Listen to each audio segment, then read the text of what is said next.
Hi folks, that's on Android.com where we get on Android every day. Anyway, I wanted to kind of change the format on my YouTube channel and just talk about all the different phones I've used, all the new phones, all the old phones, the carriers I'm using, and stuff like that. Like whether you want to buy a new phone or an old phone, I've used a lot of them, probably 90% of them. I don't buy every Android phone that comes out, obviously because there's so many of them, but I do own about 50 Android phones. So let me go ahead and go over some of the newer phones first. One of my number one favorite phone is certainly the Note 3.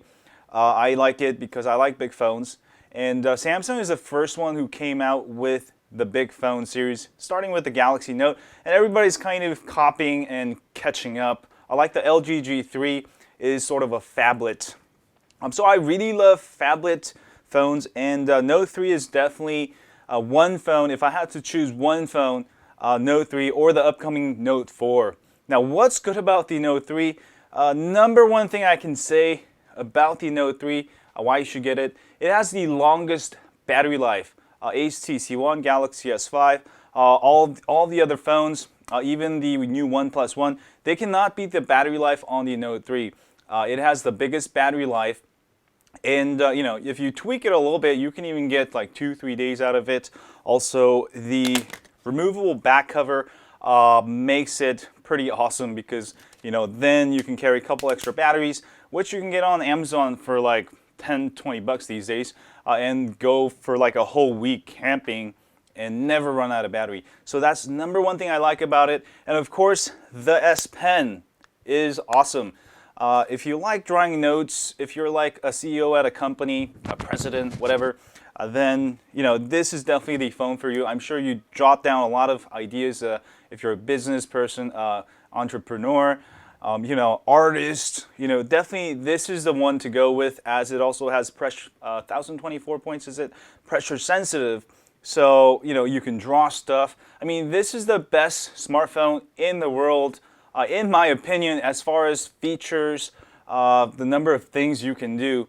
I mean, Galaxy S5 is out with new features, but the time frame for the Galaxy S series always 6 months before the Notes. So when Note 4 comes out, it's going to have all the features of the Galaxy S5 and plus the S Pen. I mean, this is just the king of phones, and if you can afford it, definitely get the Note series. You cannot go wrong with this. Now, for those of you who want to install custom ROMs and roots, stay away from AT&T Verizon because they've started locking down bootloaders. You can still install custom ROMs on the Verizon or AT&T version. You just can't install USB ROMs like CyanogenMod 11, which really saddens me because I've supported these companies for many, many years. I'm paying hundreds of dollars, and they just recently started doing this. So AT&T Verizon, don't lock the bootloaders on Note 4 and beyond, and I will forgive you. But if you don't do that, I'm going to have every video mocking your president or whatever. All right, let's go on to another phone that I have here. All right, HTC One the M8. I really love this phone. It actually feels really good in my hands. You probably saw my unboxing video. This one and the LG G3 probably has the best feel because it's a lot smaller than the Note 3. It fits in your hand better. This is definitely for those of you looking for a smaller phone, or you have a smaller size hand, or perhaps you wear skinny jeans and stuff, like the Note series just don't fit in your jeans. Definitely, this is a great phone. One of the coolest things about this phone is the speakers. It has stereo speakers. This has the loudest stereo speakers on a smartphone, period. It's, I would say, about 30% louder. Now, a lot of you probably have Bluetooth speakers and you never use your speakerphone like myself. Then that feature becomes useless. So that is why it's not my favorite phone. But for those of you on the go, traveling a lot, you can't have Bluetooth speakers everywhere where you go. This is a very good choice, and the battery life is fairly decent. I mean, it's nowhere near the Note 3, but you'll still get plenty good battery life on the HTC One. Now what sucks about the HTC One M8 is the camera. It's got, I think, 4 megapixel camera, and they're marketing it. I mean, it does good in low light and certain situations, but it's just going back to a 90s phone or something, and I don't know why HTC did it. Pixels still do matter for most people. Sometimes you want to crop out a photo. You cannot do it with this phone because it's only like 4 megapixels. So that's one thing that's really hurting HTC One, and I hope they change it. And also the older M7 is a great phone too. Same thing, the camera is great, but low number of pixels, just not for me. But if you don't take professional photos, if your use is just posting to Facebook or Twitter or your online social networks, then the camera on the HTC One is excellent. That's what it was intended for. Obviously, a lot of early adapters like me who use DSLR cameras, lowering the pixels seems like a stupid idea. Now, one thing good I can say about HTC One in general, starting with the HTC One M7, HTC One actually listened to their customers, and they were locking bootloaders like with the One X and the AT&T One X. They stopped doing that completely, except for Verizon. That's Verizon's fault. But I really give kudos, and that's why a lot of developers and early adopters are moving back to HTC. It has very, very good custom ROM support. You'll be able to install almost every custom ROM out there, and there's a ton of people making custom ROMs. So definitely this is a modder's phone, a hacker phone, very nice stuff. All right, let's talk about the OnePlus One. Ever since I unboxed it, I think 7 days ago or about a week ago, I've really fell in love with this phone because all of the stuff that I really like on it.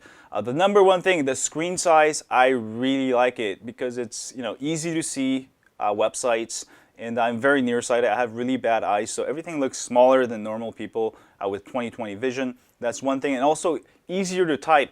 With a larger screen, it's so much easier. People are talking about like, oh, I can't hold it with one hand. I mean, if you're gonna type, you're gonna use both fingers anyways. What is the point of trying to type with one finger?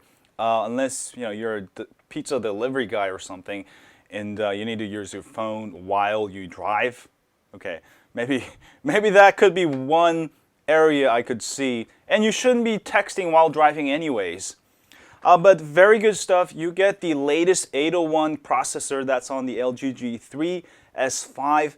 Also the HTC One M8 on this phone, but only $349, along with 64 gigs of internal storage. That's huge. You'll never complain you don't have a external micro SD card. And also you can always use a OTG flash drive, which I have and works really well for most of the newer Android smartphones. I mean, all of the newer Android smartphones support OTG, so for your extra large files, you can always just transfer it, stick it there, and problem solved. Now, one thing that OnePlus One does not have is a removable battery, but that's not a huge concern because I found that the battery life is excellent. I would say it would be maybe 20% less battery life than the Note 3, just based on my experience using the phone. Also, the camera is pretty decent. It's nowhere near an S5 or G3 in my opinion. But it's better than any smartphones that came out last year, so you won't have any problems taking photos or videos, and supports 4K recording. All right, let's talk about the S5. If you want the best specs right now on a Galaxy phone, this is definitely the way to go. Number one thing I like about the Galaxy S5 is actually the waterproofing. You can go in the water and take photos, videos, and also, if you happen to accidentally drop it, you'll never kill your phone because you're an idiot. Or your kids were playing with it and they threw it in the pool.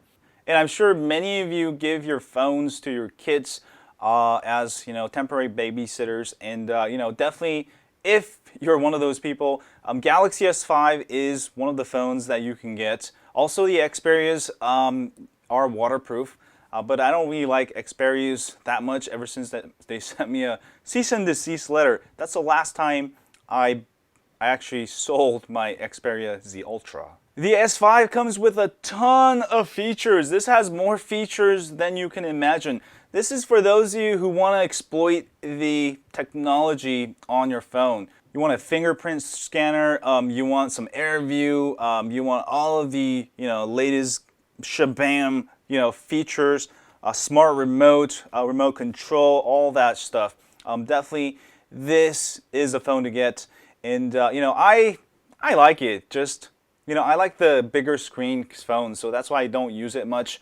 But when Note 4 comes out again, it's probably going to have all the features, including the waterproofing. All right, the camera on the S5 is excellent. It is very, very nice, high megapixels, and you have a bunch of different modes you can use. Let me go ahead and show you here. Virtual tour, dual camera, all that good stuff. Camera has gotten better. But while talking about the camera, if you want the best camera, get the LG G3. This hands down has the best camera on the market today. And I really love it. And I've been actually using it as my daily driver for 2 weeks before I switched to the OnePlus One. One of the #1 reasons I can go to my sushi restaurant, my local Korean restaurant, and take some excellent photos of whatever I'm eating and post it on Facebook or Twitter. And love this phone also. It's slightly bigger than the S5, and it's really in the phablet class. So this is a phone for those of you who like large phones. But the camera is just awesome. You have to try to believe it. The laser focus actually does work and works well at night. One thing that S5 can't do. But this isn't waterproof. This is waterproof. All right, let's go ahead and talk about the LG G3. Let me take it out of the case. And, I really like the button. This thing is awesome. You can turn it off, on. When I'm walking, literally, I just have it like this, and I just walk with my phone. So if I need to wake up my phone, I just, click that, click off, click on, click off. It's so easy. It's intuitive. I think every phone manufacturers do this. And the design on the LG G3 is simply awesome. You get very small bezels, all screen buttons. It's a very, very good design. No one else beats it. I mean, look at this. The S5 versus the LG G3. I think the LG G3 is way better. Samsung has never really worked on their design. It's like an ugly person that makes a lot of money and really smart. Perhaps the LG G3 is like a dumb blonde who looks really well, got some good looks, and knows how to take good photos. Seriously though, they're both great phones, but the design on the S5, there is no design. It's just for, using it as a phone. Versus the LG G3, it looks great, Any way you look at it, it's sexy. All right, I don't have my Nexus 5 with me, but if you want also a very good phone for low price, affordable price, Nexus 5 is definitely the way to go, or the OnePlus One if you can get an invite. The problem with this phone is an invite. But Nexus 5 is also very, very nice, also made by LG. I feel like, don't buy those cheap phones. They have these bunch of clones and stuff. You really want to stick with the major, larger companies because you're going to have quality issues on the cheaper manufacturers from China. I'm not just picking on China, but they make a ton of new phones. Also, Chinese manufacturers like Mayumi, Xiaomi, or Xiaomi, I like to call it. They're making some great phones now. I haven't actually tried them, but I've tried their ROMs and stuff. Their software is solid, and I might get the next version that comes out. And yeah, so. All right, so let's go ahead and talk about some of the older phones. Perhaps you don't want to buy the latest and best smartphone. What is probably one of my #1 choices? Probably the Galaxy S4. Or even the older S3, which I've got here. And, the Galaxy S3 is still a very, very good phone. If you root it and install one of the latest Android 4.4.4 ROMs, it makes it like, 50% faster than if you're running TouchWiz. Also, Galaxy S4 is pretty awesome also by rooting and installing the latest ROMs or customizing it. You know, these phones are still really, really fast. Definitely you can't go wrong with these. You know, if these are cheaper than like the Nexus 5 or the Nexus 4, I would definitely get these S4 and the S3. You know, plenty of ROMs, plenty of hacking. You make it as fast as today's phones. I'm still loving it, and I use it sometimes. Okay, let's talk about the HTC Evo. This phone is just too old. I mean, this is one of the phones I've started hacking with and installing custom ROMs, but honestly, don't buy this phone. I think it's time for an upgrade. But you know, when it came out, it was great. Just right now, you know, you can install the latest 4.4.4 KitKat ROM, but you know, the camera is broken or something's broken. The drivers on the phone is just kind of janky, so I would just not use this phone anymore. I mean, it's just old, you know, it's really old. All right, when Google started the Nexus One is probably when it started getting popular, and you know, that's when I switched from my Palm Pre to the Nexus One. I looked at the G2, but it was just ugly. It had like a bunch of keyboards, and that's why I didn't buy it. But you know, starting with the Nexus One, Google did something right. The design on this phone is great. I really love the trackball. I should have actually a tutorial, and you should be able to make it pretty fast, even though it's a really old phone. But the good thing with the Nexus One versus the Evo is that it's a Nexus phone, so all the drivers are available for the developers. So you know, even with the latest KitKat software, we should be able to get it running near flawless with all the latest KitKat features. I should have a tutorial soon on turning this old phone into a new phone, so watch out for that. All right, next up is the S2 series. I've got 3 of them here. I've got the GTI 9100, the AT&T. These are both nearly identical. Also the T-Mobile version here. Now, these phones are getting pretty old. You know, again, I would not buy these phones anymore, obviously, because they're really lagging behind, and all of the apps, you know, are kind of getting faster, need more RAM and stuff. I mean, they still run great if you install custom ROMs. Just on stock ROM, it's not that great, and the camera is just way outdated. So, you know, that's my thoughts. But you know, when it came out, you know, I think this was actually a great design. And then Samsung didn't improve upon it. I mean, look at this. The Galaxy S2 and the S5 looks nearly identical in design, in my opinion. It's just rectangular. You know, curves right there. They haven't really changed much. That's Samsung's problem. But when it first came out, this was one of the coolest phones with the smallest bezels, believe it or not. And you know, they just need to improve upon the design, and they'll probably sell more phones, even though they're probably #1 right now. But I'm just saying. All right, if you want to get a pretty good used phone, the Note series I highly recommend. I don't actually recommend the original series, like the original i7-17 and the GTN 7000 I have here. These were a little bit flawed. Like the GTN 7000 came with the recovery as part of the partition. It caused a havoc with open source world where everybody started bricking their phone. It was a flaw that was fixed with the Note 2. The i7-17 doesn't have that flaw, but it has a different processor than the GTN 7000. It's got much slower, so it's very laggy. So I don't recommend these anymore to buy. But the Note 2s are still very, very solid phones. You can install all the latest custom ROMs, especially AOSP, KitKat ROMs. They can run super fast. The camera is decent, but you know, you can still take some decent photos, videos with these bad boys. Also, the battery life is excellent. You know, if you don't want to spend a lot of money, you still want to get the Note. You know, also the Note features, S Pen features. Definitely, you can't go wrong with this in the used market. I still love the Note 2s. It's great. All right, I also got the HTC One X. This is the one that came out after HTC Evo 3D. And it's actually a very, very nice phone and very good design. This is when HTC decided to change their design, and you know, even the newer phones actually kind of evolved from this phone. Sorry, I can't find my phones, too many phones. And you can see similarities here. I really love the design on the HTC One X. It's still a very, very zippy phone. It is super fast if you install KitKat ROMs. I do actually recommend it. The only bad part about these is that, that's when HTC actually locked the bootloaders, and you can't install custom ROMs, on the phone. You have to actually flash the boot image via fast boot, and that was the problem with it.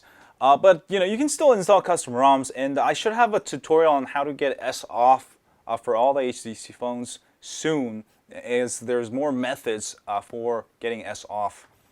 But very nice phone. I still love it. This is still a great phone to get in the used phone market. All right, the Galaxy Nexus is getting very, very old, but it's still a good phone, I would say. You get all the latest KitKat ROMs.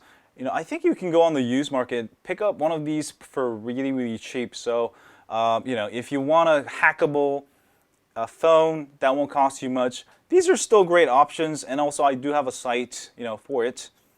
And I actually have sites for all of these phones, most of these phones. And also, Nexus 4 is an awesome phone. First phone that LG decided to make a Nexus phone for Google. And, it is nice. The only bad part about it is the glass back. So don't drop it on the back or the front. Use a case, but very good design, very fast, pretty good camera. LG has actually pretty good camera on most of their phones, surprisingly. And Nexus 4 and Nexus 5, still very good choices. All right, let's wrap up our Android collection video here. I'll do another one in the future. Why don't you guys post some questions and stuff, and I'll try to answer as best as I can on my free time, and also maybe talk about them in my next Android collection video. But I hope this video helps you in deciding which phone to buy, whether it's new or used. I mean, I use all of them as daily drivers, so everything's in my brain. So just pick my brain if you want to, and some of those questions I'll also make it into the next video. And that's about it. And I hope you guys enjoyed this video. And as always, don't forget to hit the like button, subscribe button, and as always, stay on Android.